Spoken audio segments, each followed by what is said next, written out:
Texas lawmakers are looking to change our state's congressional maps. The governor added that item to the special session, reportedly following a Trump administration request aimed at increasing the GOP majority in the U.S. House. KLTV7's Michael Richardson reports. Texas's congressional delegation currently consists of 25 Republicans and 12 Democrats.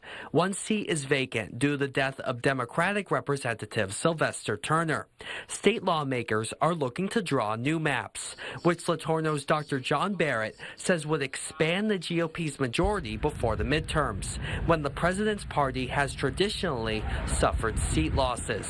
It's a very delicate balancing act where they're trying to see, okay, how can we kind of spread out the voters enough so that we can get a few more seats without really, endangering anybody that currently has a seat. The move has drawn pushback from Democrats, including Texas House Minority Leader Representative Gene Wu. If Republicans and Donald Trump is allowed to cheat our democracy, is allowed to cheat us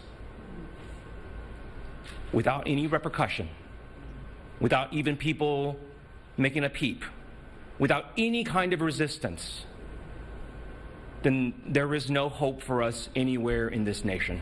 Republican Representative Cody Harris says he supports the redistricting effort. When we've got 1,300 people a day moving to the state of Texas, I think it's prudent to reevaluate those trends on a quicker timeline. Congressman Nathaniel Moran says he wants the first district to remain similar, an area he's won with over 75% of the vote the last two elections. And my hope would be that throughout this process, we continue to see a district, the first district of Texas, that is wholly rural in nature. GOP Representative Cole Hefner says he's looking to determine if changing the state's congressional maps is necessary. If the federal government has some concerns here, we're going to look at it and see if those are valid and see if some changes need to be made. Michael Richardson, KLTV7 News. And both the House and Senate committees on congressional redistricting are set to meet sometime later this week.